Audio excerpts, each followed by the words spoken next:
नमस्कार दोस्तों, एक बार फिर से स्वागत है आपका अपने YouTube चैनल कैरियर जंक्शन में। आशा करते हैं आप सब लोग अपने घर पे सुरक्षित होंगे, स्वस्थ होंगे और अपनी पढ़ाई को हमारी कैरियर जंक्शन टीम के साथ जारी रखे हैं। और मैं आपको उम्मीद दिलाता हूं कि आप घर पे रहें, सुरक्षित रहें और अपनी पढ़ाई को जारी रखें। बाकी हमारी टीम आपके लिए दिन रात मेहनत कर रही है और आपको अच्छे से अच्छा कंटेंट प्रोवाइड करा रही है। तो बिना देरी करते हुए आज के कुछ इम्पॉर्टेंट क्वेश्चन की तरफ चलते हैं। उससे पहले आज से हमने एक नया सेगमेंट शुरू किया है इतिहास के पन्नों से। जी हाँ, आज से हमने एक सेगमेंट शुरू किया है इतिहास के पन्नों से। तो इस सेगमेंट में हम आपको बताएंगे कि पर्टिकुलर डे के दिन, जैसे कि आज 22 जून है, तो 22 जून को भारत की या विश्व इतिहास की कुछ घटनाओं से हम आपको रूबरू करवाएंगे। वैसे तो बहुत सारी घटनाएं हैं, लेकिन हम आपको कुछ प्रमुख घटनाओं से रूबरू कराएंगे, जैसे किसी प्रख्यात व्यक्ति का निधन, किसी प्रख्यात व्यक्ति की जन्म या फिर और कुछ घटनाएं हैं। तो ऐसे कुछ आज 5 घटनाओं का हम जिक्र करेंगे। पहली घटना थी सन 1911, यानी कि 22 जून 1911 को जॉर्ज पंचम का राज तिलक हुआ था। इंग्लैंड के राजा थे, तो 22 जून 1911 को जॉर्ज पंचम का राज तिलक हुआ था। उसके बाद 22 जून 1941 को द्वितीय विश्व युद्ध में जर्मनी ने रूस पर आक्रमण किया था और इसी युद्ध में जर्मनी की निर्णायक हार हुई थी। और अभी मैंने आपको हाल ही में क्वेश्चन बताया था कि रूस में विजय दिवस की परेड के लिए भारत ने अपने 75 सैनिकों की टुकड़ी को भेजा है, तो उसी के उपलक्ष्य में। ठीक है, अगला है आपका 22 जून सन 1900 को भारतीय स्वतंत्रता सेनानी गणेश घोष का जन्म। गणेश घोष भारतीय स्वतंत्रता संग्राम के एक प्रमुख सेनानी थे। इनकी जो प्रमुख घटना है वो इन्होंने सूर्यसेन जी के साथ चटगांव शस्त्रागार का लूटा था अंग्रेजों से। उसमें हुआ ये था कि इन्होंने शस्त्रागार तो लूट लिया था, लेकिन बारूद और गोलियां ये नहीं लूट पाए थे। वो जो थी वो अलग जगह रखी हुई थी और इनका काफ़ी योगदान रहा है। ठीक है, अगला जो है 22 जून 1932 को हिंदी फिल्मों के खलनायक अमरीश पुरी जी का जन्म हुआ था। अमरीश पुरी जिसे हर कोई वाकिफ है, और इनका जन्म हुआ था कब? 22 जून 1932 को। और 22 जून सन 2000 को हिंदी साहित्य के प्रगतिशील काव्यधारा के प्रमुख कवि केदारनाथ अग्रवाल का निधन हुआ। प्रगतिशील काव्यधारा, ये हिंदी में हिंदी आप जब पढ़ेंगे, जब कुलदीप सर हिंदी पढ़ा ही रहे हैं, और उसमें जब हिंदी साहित्य का एक विभाजन करेंगे तो उसमें आपको ये डिटेल में बताएंगे प्रगतिशील काव्यधारा के क्या है, कैसे है। ठीक है, तो उसमें आपको बताया जाएगा। इनकी कुछ प्रमुख रचनाएं देख लेते हैं। बसंती हवा, युग गंगा, बहुत इंपॉर्टेंट रचना है इनकी युग गंगा, और गुल मेहंदी आदि इनकी प्रमुख रचनाएं हैं। तो बसंती हवा आपने सुना होगा, हवा हूँ मैं हवा बसंती हवा। ठीक है, तो ये उन्हीं की रचना थी। तो आज से आपको ये सेगमेंट डेली आपको इतिहास के पन्नों से कुछ महत्वपूर्ण घटनाएं आपको बताई जाएंगी। तो चलिए अब आज के कुछ प्रमुख क्वेश्चंस की तरफ चलते हैं।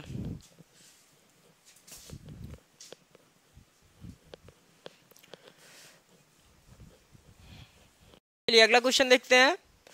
अगला क्वेश्चन है, BPR विट्ठल का निधन हो गया है। जी, BPR विट्ठल का निधन हुआ है अभी हाल ही में। वे एक अर्थशास्त्री थे और इनके बारे में थोड़ा जान लेते हैं। 1950 बैच के IAS अधिकारी रह चुके हैं ये, और जो इनका अंतर्राष्ट्रीय स्तर पे इनकी जो ख्याति थी वो सूडान व मलावी की सरकारों के वित्तीय सलाहकार के रूप में IMF में नियुक्त थे। ठीक है भैया, सूडान व मलावी की सरकारों के लिए वित्तीय सलाहकार के रूप में IMF में नियुक्त थे। IMF का नाम आप सबने सुना होगा, अंतर्राष्ट्रीय मुद्रा कोष। ठीक है, इंटरनेशनल मॉनेटरी फंड जो जिसका नाम है। और इसकी जो प्रमुख है इस समय वो कौन है? Kristalina Georgieva. कई बार पूछा गया है IMF के प्रमुख कौन है? क्रिस्टलिना जॉर्जिवा इनकी प्रमुख हैं। सूडान और मलावी ये अफ्रीकी महाद्वीप के 2 देश हैं। देख लेते हैं। सूडान की राजधानी क्या है? खार्तूम, और इसकी मुद्रा क्या है? सूडानी पाउंड। मलावी की राजधानी लीलोंगवे, और इसकी जो मुद्रा है मलावियाई क्वाचा। क्या है? मलावियाई क्वाचा। साथ साथ हम लोग स्टैटिक जीके लेके चल रहे हैं, और आप लोग ये याद करते रहिएगा, देश हुआ, राजधानी हुआ, उनकी मुद्राएं हुई। ठीक है, तो यहाँ से आपसे पूछ सकता है कि हाल ही में बीपीआर बिट्ठल का निधन हुआ, वे एक थे, अर्थशास्त्री थे, राजनेता थे, कुछ भी आपको ऑप्शन दे सकता है। तो आपको याद रखना एक अर्थशास्त्री थे।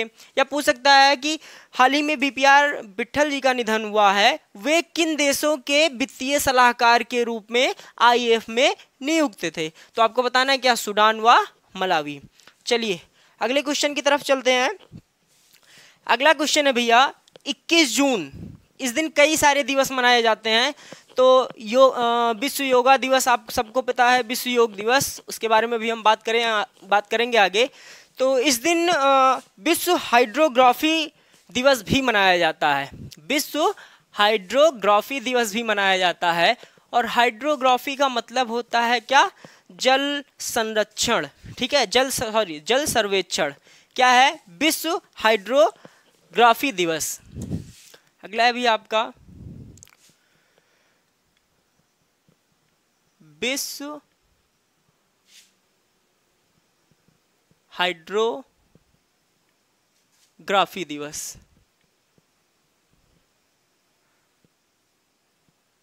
ठीक है भैया, कब मनाया जाता है, 21 जून, 21 जून को मनाया जाता है। हाइड्रोग्राफी का मतलब क्या होता है, जल सर्वेक्षण, जल सर्वेक्षण। इसको मनाने का उद्देश्य क्या है भैया, क्योंकि देखिए हमने आपको बताया है कि कोई भी दिवस होगा उसका कुछ ना कुछ उद्देश्य होता है। तो इसका उद्देश्य जो है, पानी के नीचे, यानी कि जैसे समुद्र हुए, महासागर हुए, तो उन सागर की सतहों में बहुत सारी चीज़ें पाई जाती हैं, तो उन सारी चीज़ों का पता लगाने के लिए, तो पानी के नीचे मौजूद चीज़ों का पता लगाने के लिए, पता लगाना, ठीक है, इसका उद्देश्य क्या है, पानी के नीचे मौजूद चीज़ों का पता लगाना। और इस बार इसकी जो थीम थी, विषय जो था इसका क्या था, थीम आपको जितने भी दिवस बताए जाएंगे सबकी थीम आपको याद रखनी है। तो इस बार इसकी जो थीम थी वो थी इनेबलिंग ऑटोनॉमस टेक्नोलॉजीज। क्या थी, इनेबलिंग ऑटोनॉमस टेक्नोलॉजीज,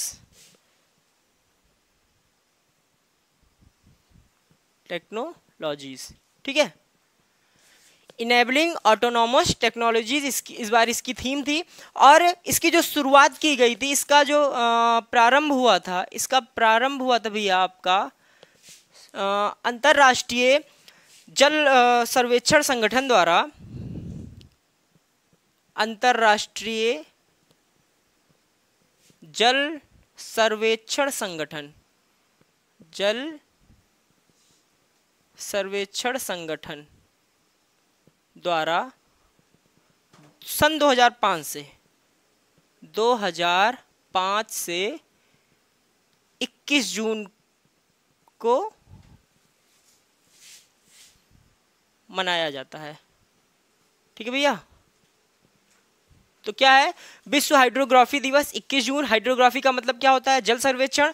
इसका उद्देश्य जो है पानी के नीचे मौजूद चीज़ों का पता लगाने, पानी के नीचे मौजूद जैसे कि बहुत से दुर्लभ जीव जंतु भी पाए जाते हैं, या फिर बहुत सारे पुराने बड़े बड़े जो पानी के जहाज होते थे वो तूफानों में फंसने की वजह से डूब जाते थे। जैसे टाइटैनिक आपको पता है, बहुत बड़ा जहाज़ था, तो वो भी डूब गया है। तो बहुत सारे लोगों का मानना है कि बहुत सारे जहाज ऐसे डूब गए हैं जिनमें बहुत सारा सोना पाया जाता था, या बहुत सारी कीमती वस्तुएं समुद्र में दफन हो चुकी हैं। तो उन सब सारी चीज़ों का पता लगाने के लिए इसका काम किया जाता है, इसका यही काम ही है। और इस बार इसकी थीम जो थी इनेबलिंग ऑटोनॉमस टेक्नोलॉजीज, और इसका प्रारंभ सन 2005 से 21 जून को किया गया है। ठीक है, चलिए अगला क्वेश्चन है भैया, बीसीसीआई के अध्यक्ष और पूर्व भारतीय क्रिकेटर सौरभ गांगुली तथा भारतीय फुटबॉल टीम के कप्तान सुनील छेत्री को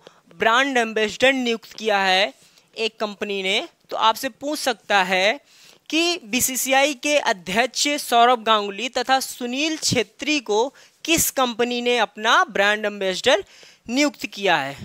तो आपका हो जाएगा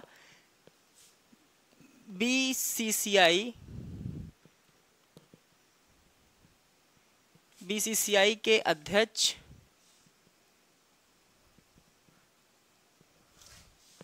सौरभ गांगुली,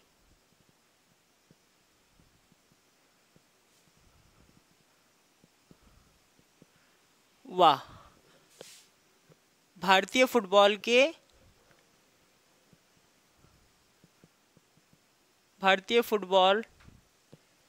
के कप्तान सुनील छेत्री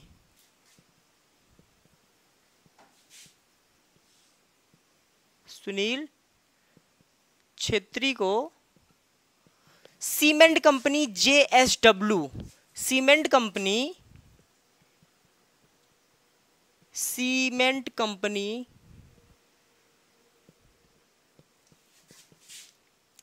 JSW ने अपना ब्रांड एम्बेसडर नियुक्त किया है। अपना ब्रांड एम्बेसडर नियुक्त किया। ठीक है भैया, नियुक्त किया। तो बीसीसीआई के अध्यक्ष सौरभ गांगुली व भारतीय फुटबॉल के कप्तान सुनील छेत्री को सीमेंट कंपनी JSW ने अपना ब्रांड एम्बेसडर नियुक्त किया है। और इन्होंने एक मल्टीमीडिया मार्केटिंग स्कीम भी चलाई है। इन्होंने एक स्कीम चलाई है, क्या है? लीडर्स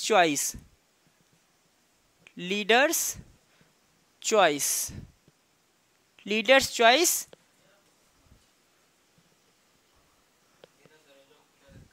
मल्टीमीडिया मार्केटिंग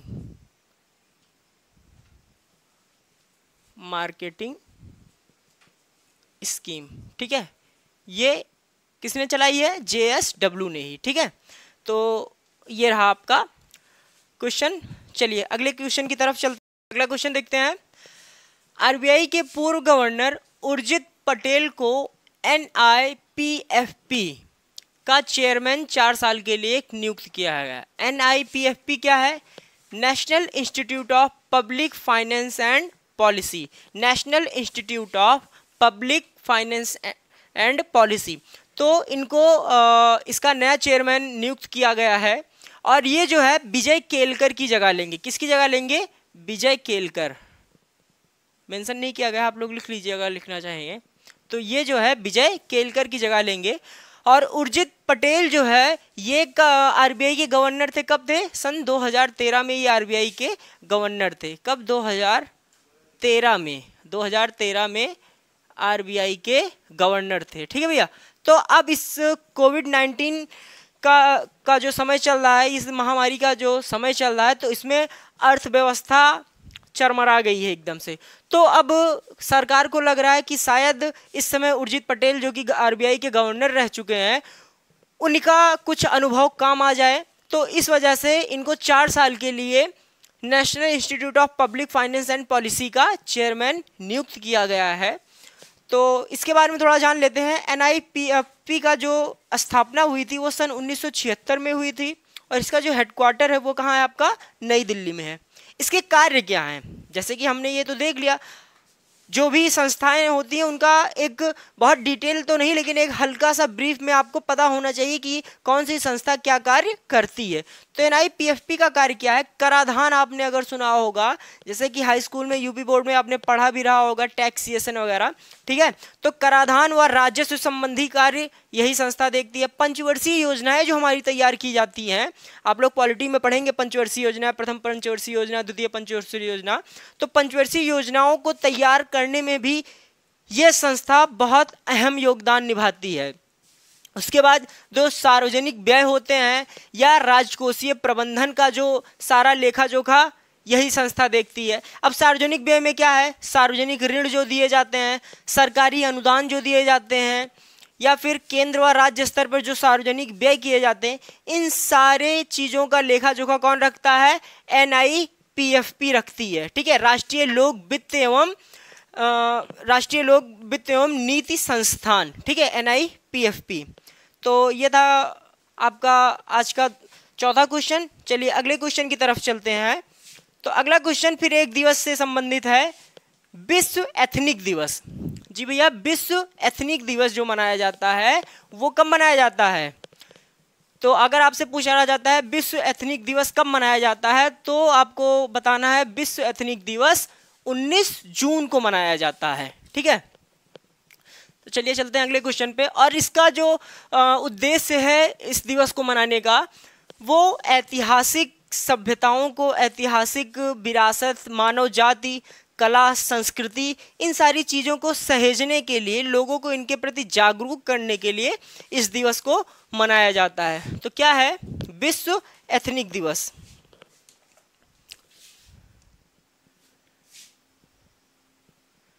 विश्व एथनिक दिवस, एथनिक दिवस कब मनाया जाता है भैया? 19 जून। इस जून माह में कई सारे दिवस आपके मनाए गए हैं, और इस महीने के आखिरी में आप लोग को उन सारे जितने भी दिवस मनाए गए हैं सबकी एक वीडियो बना के आपको उसका डिस्कस करा दिया जाएगा। उसके लिए अपना परेशान हो, जो भी आपका छूटा हुआ है। तो विश्व एथनिक दिवस, उद्देश्य क्या है इसका भैया? उद्देश्य इसका है ऐतिहासिक रूप से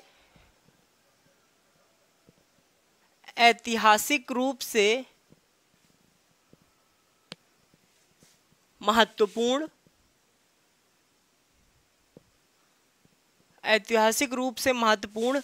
सभ्यता, मानव जाति, ऐतिहासिक रूप से महत्वपूर्ण सभ्यता, मानव जाति, कला, संस्कृति, विज्ञान आदि के महत्व के बारे में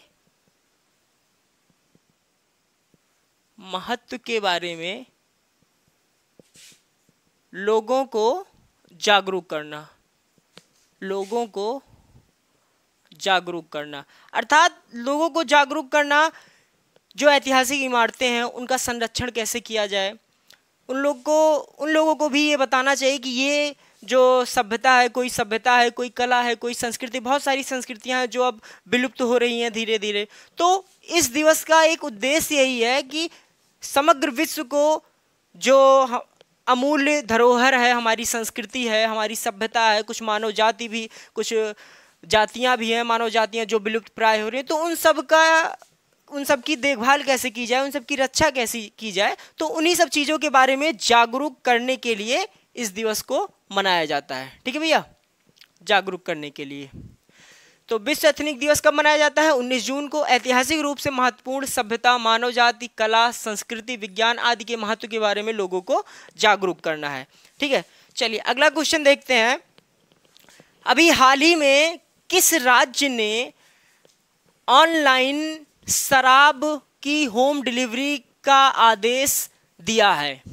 या फिर आपसे ये पूछा जा सकता है कि हाल ही में किस राज्य ने किन 2 कंपनियों को ऑनलाइन शराब की होम डिलीवरी की मंजूरी दी है? जी हाँ भैया, अब शराब की भी होम डिलीवरी होने लगी है। जैसा कि आप देख रहे हैं कि कोरोना में, मतलब जब शराब के लिए सरकार ने आदेश दिया कि हाँ शराब की दुकान खोल सकती है, तो आपने उस दिन हालत देखे ही रहे होंगे किस तरीके से लाइन लगी थी दुकानों पर। तो हाल ही में किस राज्य ने दिया है? बंगाल ने, पश्चिम बंगाल ने। तो पश्चिम बंगाल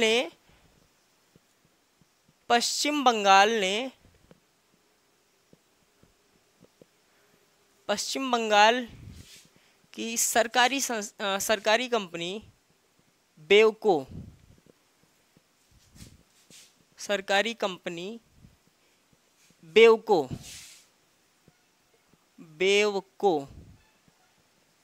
ने 2 कंपनियों को इसकी मंजूरी दी है। कौन कौन सी हैं? बिग बास्केट और अमेजॉन। कौन कौन सी हैं? बिग बास्केट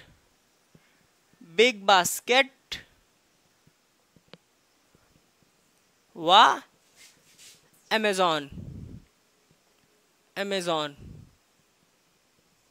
अपनी दुकान अमेजॉन जिसे कहते हैं, को शराब की होम डिलीवरी की मंजूरी दी है। होम डिलीवरी की मंजूरी दी है भैया, मंजूरी दी। ठीक है, तो आपसे पूछा जा सकता है कि पश्चिम बंगाल की सरकार ने किन दो कंपनियों को शराब की होम डिलीवरी की मंजूरी दी, तो बिग बास्केट व अमेजॉन। या आपसे सिर्फ यही पूछा जा सकता है कि किस राज्य भारत के किस राज्य ने शराब की होम डिलीवरी की मंजूरी दी, पश्चिम बंगाल। ठीक है, मुख्यमंत्री ममता बनर्जी, सबको पता है। राज्यपाल, राज्यपाल कौन है भैया बताइए?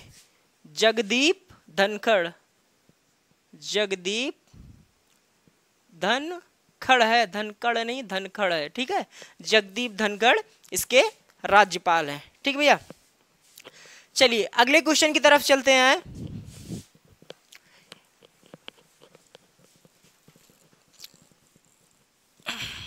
अगला क्वेश्चन देखते हैं।